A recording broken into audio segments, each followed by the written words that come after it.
மெய்யழகெல்லாம் வந்துருதுன்னாக்கா morning ஷோலயே theatre steering எல்லாம் கிடிச்சு செருப்பு வச்சு கொடுத்துட்டு இருப்பாங்க. இதெல்லாம் விளம்பரத்துக்கு பேசுறதுக்கு. அந்த காலத்துல விஜய் படம் வரும்போது படம் வரதுக்கு ஒரு 15 நாளைக்கு முன்னாடி ஒரு செய்தி வரும். விஜய் நடிக்கும் புதிய படத்தினுடைய கதை திருட்டு நிஜ கதாசிரியர் வழக்கு அப்படின்னு. அந்த வழக்கை பத்தி அந்த படம் வர்றவரும் வந்துகிட்டே இருக்கும். சமீபத்தில் கூட நிறைய வந்துச்சு. அதை வச்சு அந்த படத்துக்கு விளம்பரம். ஆங்கில படங்கள் இந்தி படங்களும் போட்டுக்கிட்டு வருது. வித்தியாசமான படங்கள், வெளிநாட்டு படங்கள், ஐரோப்பிய படங்கள், இட்டாலிய படங்கள் அதெல்லாம் வருது. வித்தியாசமா வருது. தமிழ்ல ஒரே கதை, பசங்க, காக்கா முட்டை, 96, சார்பட்டா, இது மாதிரி பல படங்கள்லாம் ஒண்ணுமே புரியலையோ. இப்படியெல்லாம் கூட தமிழ்ல படம் வருமா? இது மெய்யழகு நான் பார்த்துட்டு இன்னைக்கு என்னால நம்ப முடியல. இது தமிழ்ல சட்டமா எடுத்தாங்களா, காதுல தமிழா உழுந்துருச்சாங்க. படத்துல வந்து ரஜினிக்கு தம்பியை நடிக்க கேட்டப்போ ஒரு 100 ரூபா சம்பளம் கொடுத்துட்டு அதுக்கப்புறம் விஜயகாந்துக்கு பதிலாக வந்து வேற யாரோ வச்சு படம் பண்ணதை வந்து ஒரு பேர். இவங்க எல்லாத்தையும் தூக்கி அடிச்சுக்கிட்டு வர்ற மாதிரி தியாகராஜன் நடுமையில் வந்தார். தியாகராஜன் வந்தபோது தேவர் ஃபிலிம்ஸா தியாகராஜன் போட்டு எடுக்க ஆரம்பித்தான். அன்னை வீடு தாய் வீடு என்னவோ அந்த படத்துல எல்லாம் அந்த 3Dயில் ஒரு படம் எடுத்தாங்க, அன்னை பூமியோ என்னமோ. அதில் எல்லாம் தியாகராஜன்லாம் போட்டு எடுத்தாங்க. அதில் விஜயகாந்த் இருந்தார். தியாகராஜன் கூட சேர்ந்து நடிச்சு அந்த படத்தில் தியாகராஜன்லாம் கொண்டு வந்தாங்க. தியாகராஜன் விஜயகாந்தை தூக்கிடுவாருங்கிற மாதிரி இருந்தது. அப்புறம் ஆனால் தியாகராஜன் வேறு பாடியில் போயிட்டார், அவருடைய ஸ்டைலில் போயிட்டார். அதனால் விஜயகாந்துக்கு ஒரு போட்டியாக வரல. தியாகராஜன் தான் அது பவர் மேன்ஸ் ரஜினிகாந்த் அதை தான் இவருக்கு இருந்தது. அதனால் வச்சுக்கிட்டு இருந்தாங்க. நல்லபடியாக ஒரு கேலரிக்கு வந்து ரசிகர்களுக்கு அவர் தான் ஹீரோவாக இருந்தார். இப்போது மதராசி படம் வந்து 5ஆம் தேதி ரிலீஸ் ஆக போகுது. சிவகார்த்தியின் படம் தான். அதை வந்து தணிக்கை குழு பார்த்துட்டு இந்த படம் வந்து பெரிய வெற்றியெல்லாம் பெறாது, அது கூட காதின்ட்டு ஒரு படம் வருது, யார் விக்ரம் பிரபு நடித்த அந்த படம், அனுஷ்கா அவங்க 2 பேரும் சேர்ந்து நடிக்கிறாங்க. ஸோ இந்த படம் தணிக்கை குழு இந்த தகவலை வெளியே சொல்கிறது எப்படி சார் பார்க்குறதா இருக்குது? படம் ரிலீஸ் ஆகிறதுக்கு முன்னாடி தணிக்கை குழு என்னத்துக்கு அதெல்லாம் பேசுகிறாங்க? அவங்களுக்கு அந்த வேலை இல்லையே. அந்த இது வெளியிட்டிருக்காங்க. அதாவது இவங்க வந்து விளம்பரத்துக்காக போட்டிருப்பாங்க. தணிக்கை குழுவில் எந்த உறுப்பினர் சொன்னாலும் சொல்லுவாங்க. சும்மா போதும் இதெல்லாம் விளம்பரத்துக்கு பேசுகிறதுக்கு. அந்த காலத்தில் விஜய் படம் வரும்போது படம் வரத்துக்கு ஒரு 15 நாளைக்கு முன்னாடி ஒரு செய்தி வரும். விஜய் நடிக்கும் புதிய படத்தினுடைய கதை திருட்டு நிஜ கதாசிரியர் வழக்கு அப்படின்வாங்க. அந்த வழக்கை பற்றி அந்த படம் வர்றவரும் வந்துக்கிட்டே இருக்கும். இப்போ சமீபத்தில் கூட நிறைய வந்துச்சு. அதை வச்சு அந்த படத்துக்கு விளம்பரம் பண்ணுவாங்க. இதெல்லாம் படத்தில் சென்சார் போர்டே சொல்லிடுச்சான். அதுக்காக வந்து யாரை பார்ப்பாங்கன்னு அதெல்லாம் இல்லை. படம் வெளிவரத்துக்கு முன்னாடி இந்த மாதிரி அப்போ தாங்க விளம்பரம். படம் வெளி வந்த பிறகு பார்த்தா ஜனங்களை பார்த்துருவாங்க. இப்போ காதி படம் மட்டும் பெருசாக வெற்றி பெறும் அப்படின்னு சொல்லியிருக்காங்களே. அதெல்லாம் 2 படத்துக்கும் ப்ரமோஷன் கொடுக்குறாங்க. ஒரே ப்ரொடியூசராக இருப்பார். உங்கள் காலகட்டத்தில் எப்படி சார் இந்த மாதிரி இப்போ ஒரு படமாக சேர்ந்தவன் தான் இந்த படம் வெற்றி பெறும்? இப்போ எம்ஜிஆர் சிவாஜி படம் ஒன்றா சேர்ந்து ரிலீஸ் ஆகுனா இந்த காலத்தில் எங்களுக்கு சாய்ஸ் கிடையாதுங்க. போட்டது தான் பார்த்தாகணும். 3 பேர் தான், ஒரே கதை தான், பார்த்துக்கிட்டு தான் இருக்கும். நாங்கள்லாம் என்ன மாதிரி ஆளுங்கள்லாம் நொந்து போனோம். அப்போ சொல்லுவாங்க, காதலிக்க நேரமில்லை படத்தில் டைலாக் வரும். நாகேஷ் படம் தயாரிக்க போகிறேன்னு சொல்லி இது பண்ணிகிட்டு இருப்பார். ஓஹோ ப்ரொடக்ஷன் ஒரு கம்பெனி பேரை வச்சுக்கிட்டு உட்காந்துக்கிட்டு இருப்பார். அவங்க ஹீரோயின் 2 பேரும் வந்து நாகேஷுக்கு சிஸ்டர்ஸு, சகோதரிகள். அப்போ வந்து ஓஹோ ப்ரொடக்ஷன் வச்சுருக்க பேர் எதுக்காக வச்சுருக்கேன்னு கேட்கும். அவங்க அக்கா கேட்கும். என் படம் வந்த உடனே பார்க்குறவங்களாம் ஓஹோன்னு சொல்லணுங்கிறதுக்காக படத்துக்கு பேர் கம்பெனி பேர் ஓஹோ ப்ரொடக்ஷன் வச்சுட்டாங்க. அப்படி என்ன படம் எடுத்துகிற போகிறேன்? ஏதாவது தமிழ் படம் பார்த்துருக்கியா நீ? என்னை பற்றி இவ்வளோ கேட்குறேன், தமிழ் படத்தை பற்றி உனக்கு என்ன தெரியுன்றாங்க. காஞ்சனா அந்த நடிகை சொல்லுவாங்க, அதை அவங்க அக்கா சொல்லு, we don't see Tamil films, we see only English films. என் படம் வரட்டும், நீயே சொல்லுவேன், we don't see English films, we see only Tamil films. அந்த மாதிரி இருந்த காலம். ஆங்கில படங்கள் இந்தி படங்களும் போட்டுக்கிட்டு வருது. வித்தியாசமான படங்கள் வருது. வெளிநாட்டு படங்கள், ஐரோப்பிய படங்கள், இட்டாலிய படங்கள் அதெல்லாம் வருது. வித்தியாசமாக வருது. தமிழில் ஒரே கதை. சிவாஜி படம் எடுத்தாக்க ஏதோ ஒரு அவர் மேலே இல்லாத குற்றச்சாட்டை போட்டுருவாங்க. எங்கேயோ நடக்கிற ஒரு கொலை, எங்கேயோ நடக்கிற ஒரு இது குடும்பத்தில் நஷ்டம், அதுக்கு காரணம் இவர் தான் விடுவாங்க. 4வது சீனில் அழுவ ஆரம்பிச்சிருவார். டைட்டில் போட்டு 4 சீன் வரலாம் தான் சிரிக்க முடியும். 5வது சீனில் அழ ஆரம்பித்தாருன்னா கடைசி ஊரில் அழுதுகிட்டு இருக்க வேண்டியதான். ஆமாம், அது சிவாஜி படம். எம்ஜிஆர் படத்துக்கு பிரச்சனையே கிடையாது. ஃபஸ்ட்டு சீனில் ஒரு குடிசையில் உட்காந்துருப்பார், கூழ் குடிப்பார், ஊறுகாய் அது மிளகாயை கடிப்பார், கடிச்சு முடிச்சார் ஆஹா அப்படிப்பார். தலைவர் பாரு நம்ம நாட்டு போய் கூழ் குடிச்சிட்டு பார்க்குறாரு. அப்புறம் அவர் சைக்கிள் ரிக்ஷா ஓட்டிகிட்டு வருவார், கதாநாயகியோட கார் வரும், இவர் சைக்கிள் ரிக்ஷாவை இடிச்சிடும். இவர் வந்து இறங்கி இடிச்சிட்டார். சைக்கிள் ஓட்டுற ரிக்ஷாக்காரன் பிச்சைக்காரன், நீ என்ன முறைக்கிறானா யார் தெரியுமான்னு கதாநாயகி ஆரம்பிப்பாங்க. உடனே இவர் வந்து என்னம்மா ராணி சிங்கார தேடி பாட்டு பாடி எல்லாம் டான்ஸ் ஆடி அப்புறம் அந்த கதாநாயகி இவரை காதல் போடுவார். எம்ஜிஆருக்கு ஒரு தங்கச்சி இருக்கும். அந்த தங்கச்சியை அவருடைய புருஷன் கை விட்டுருப்பார். அந்த கை விட்ட புருஷன் வந்து கதாநாயகிக்கு சொந்தக்காரனாக இருப்பார். போராடி தன் தங்கையை இது பண்ணுவார். ஒரு ஏழை தாய், கைவிடப்பட்ட தங்கை, ஒரு பணக்கார கதாநாயகி. இதுதான் எம்ஜிஆர் படம். ஃபஸ்ட்டு சீன்லேயே நீங்கள் பார்த்துட்டு பாட்டு டான்ஸஸ் வச்சுன்னு கொஞ்சம் வித்தியாசம் அவங்க அதை வச்சு தான் வேறு படம் கண்டுபிடிக்க முடியும். ஜெமினி படமும் இப்படி இல்லாமல் அப்படி இல்லாமல் இருக்கும். இதை தவிர எங்களுக்கு படங்களே கிடையாது, வேறு பார்க்குறதுக்கு வழி இல்லை. அந்த நேரத்தில் தான் நெஞ்சில் ஒரு ஆலயம்னு ஒரு படம் வந்தது, கதையே வேறையாக வந்தது. இப்படி கூட எடுக்க முடியுமான்னு காதலிக்கு நேரமில்லே வந்தது. கதாநாயகி எங்கே இருக்கிறான், கதாநாயகி எங்கே இருக்கிறான், அப்போ அவங்க ஸ்டூடெண்ட் மாதிரி வந்துட்டு போகிறான், இப்போ டைட் பேண்ட்டு டைட் இதெல்லாம் போட்டுட்டு நிற்கிறான். என்னடா இது, இப்படி கூட படம் எடுப்பாங்களா? ஓடிச்சோம் அப்படி ஓடிச்சு. கல்யாண பரிசுன்னு ஒரு படம் வந்தது, அதுலேயும் அதே மாதிரி தான் அந்த காதல் கதை வித்தியாசமாக காட்டினான். அதெல்லாம் வந்ததுக்கு பிறகு தான் சரி தமிழ் படம் கொஞ்சம் எதிர்காலம் இருக்குதுங்கிற நம்பிக்கை வந்தது.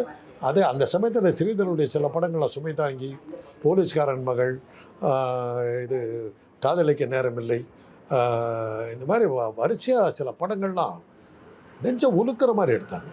அப்படியே அவ்வளோ மாணவர்கள் பாஞ்சு போயிட்டுருந்தோம். அந்த மாதிரி சரி தமிழ் பட உலகம் பொழைச்சிக்கொண்டு இருக்கிற காலத்தில் அப்போ எல்லாம் வந்தது. பாரதி ராஜா வந்ததுக்கு அப்புறம் தாங்க சினிமா, தமிழ் சினிமாவாக மாறிச்சு. அது ஒன்றும் ட்ராமாவாக தான் இருந்தாங்க. அதுக்கப்புறம் தான் வசனங்கள் குறைஞ்சது, இயற்கை காட்சிக்கிட்ட எடுக்க ஆரம்பித்தாங்க. பாத்திரங்கள் நம்மளோட சேர்ந்தவங்களாக இருந்தாங்க, நம்மளோட அன்றாடம் பழகிற ஆட்களாக இருந்தாங்க. அதுக்கு முன்னாடியெல்லாம் நீங்கள் பார்த்தீங்கன்னா சினிமாவில் வர்றவங்களாம் சினிமாவில் தான் அவங்கள பார்க்க முடியும். ஒரு ஹீரோ எடுத்துகிட்டு கத்தி எடுத்துகிட்டு 10 சுத்தனால அவங்க செத்து விடுவான். யார் இப்போ பார்த்துக்கிட்டு இருந்தோம். அதுக்கு இந்த பாரதிராஜா அப்போ வந்ததுக்கு பிறகு புத்தீச்சல் மாதிரி நிறையா பேர் வந்தாங்க. அவங்கெல்லாம் பட உலகத்தை பெருசாக மாற்றினாங்க. சமீப காலமாக நான் பார்க்குறேன், இப்போ நான் சினிமா பார்க்குறதுல அதிகமாக பசங்க, இது காக்கா முட்டை, 96, சார்பட்டா, இது மாதிரி பல படங்கள்லாம் ஒன்றுமே புரியலையோ. இப்படியெல்லாம் கூட தமிழில் படம் வருமா, ஆச்சரியமாக போச்சு. அந்த மாதிரி படங்கள் அதெல்லாம் இன்னும் சில படங்கள்லாம் ஞாபகம் வரமாட்டேங்குது. இது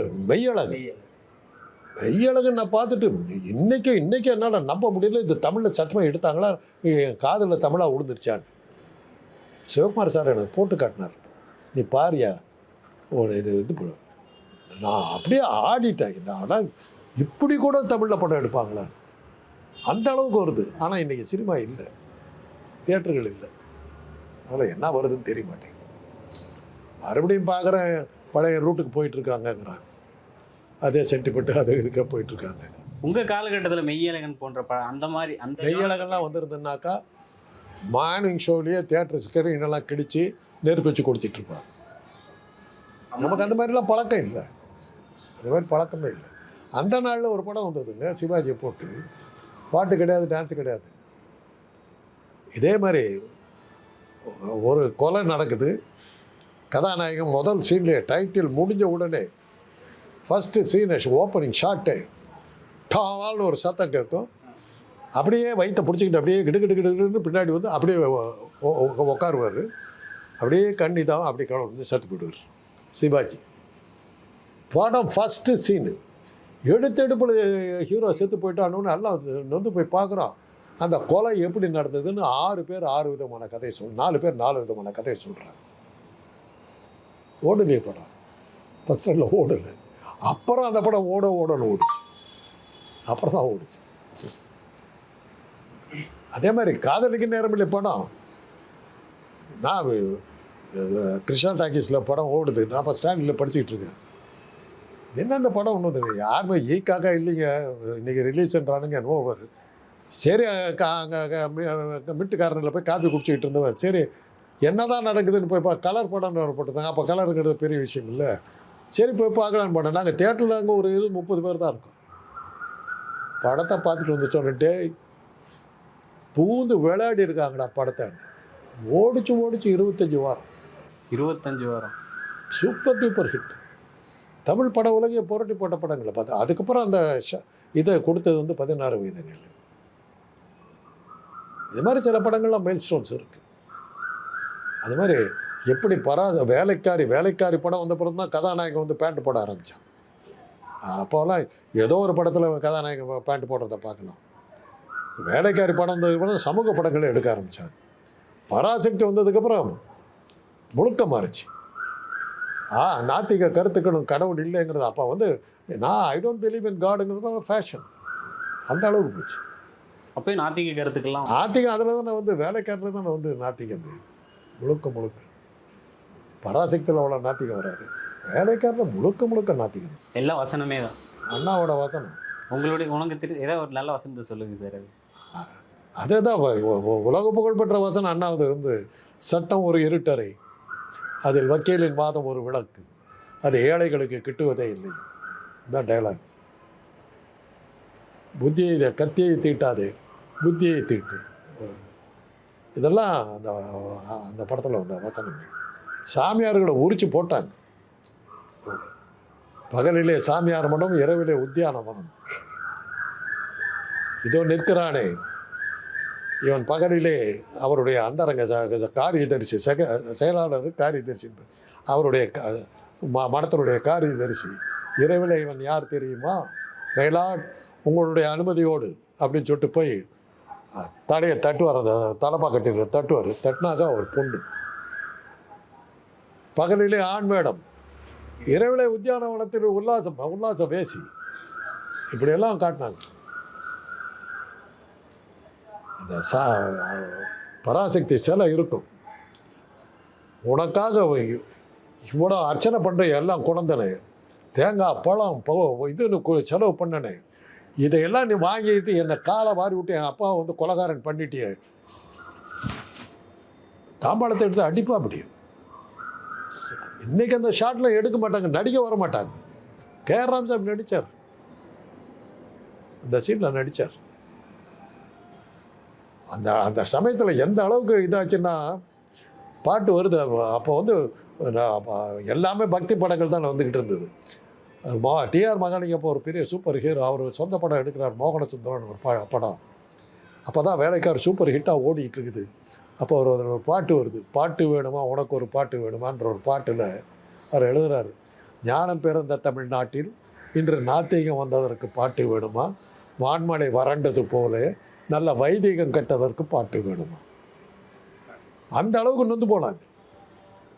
பராசக்தி வந்தபோது கண்ணா பின்னான்னு ஆளுங்கட்சி இது பண்ணி காங்கிரஸை எதிர்த்து இது நாத்திக கருத்துக்கள் அதில் நிறையா திராவிட கருத்துக்கள்லாம் வந்தபோது தினமணி கதிருங்கிற ஒரு பத்திரிக்கை அதை கிண்டல் பண்ணி அட்டப்படத்தில் ஒரு படம் போடுது, ஒரு கார்ட்டூன்.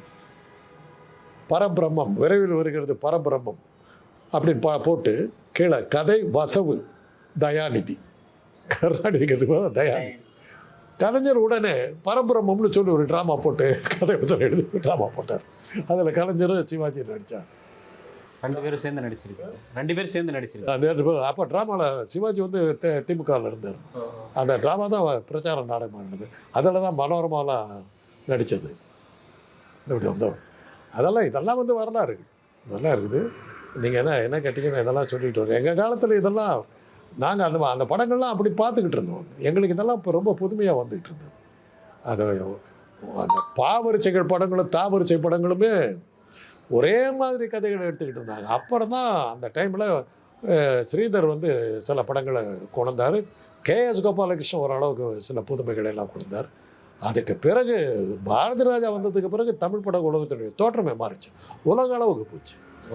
பாரதி ராஜா உலக அளவில் கொண்டு போனார் இந்த படத்தை. அவருடைய கடலோர கவிதைகள் படத்தை ரஷ்யாக்காரன் வந்து வாங்கிறதுக்கு வந்து நிற்கிறான், இவர் கொடுக்க மாட்டேன்ட்டார். வேதம் புதியது படத்தை வந்து ரெக்கமெண்ட் பண்ணேன். அப்போ வந்து நான் சொன்ன ரஷ்யாவில் வாங்கிடுவாங்க படத்தை. அந்த அளவுக்கு இருந்தது. நீங்கள் ரெக்கமெண்ட் பண்ணி ஆமாம், அந்த அந்த அந்த அளவுக்கு நான் அந்த சோவியத் சென்டரில் நான் பவர்ஃபுல்லாக இருந்தேன். அந்த டைமில் வந்து பாலுமகேந்திராவில் அந்த வீடு போன்ற படங்கள்லாம் எடுத்து விட்டாங்க. அதான் ஜெயகாந்தனுடைய படங்கள் சில நேரங்களில் சில மனிதர்கள், ஒரு நடிகை நாடம் பார்க்கிறாள், இதெல்லாம் ரஷ்யாவில் ஓடிச்சு. இதெல்லாம் ரஷ்யாவில் ஓடிச்சு. ப்ரமோட் பண்ணுறதுக்கு ஆள் இல்லை, இல்லாட்டி போனால் அவார்டு வாங்கியிருப்பேன். பாரதி ராஜா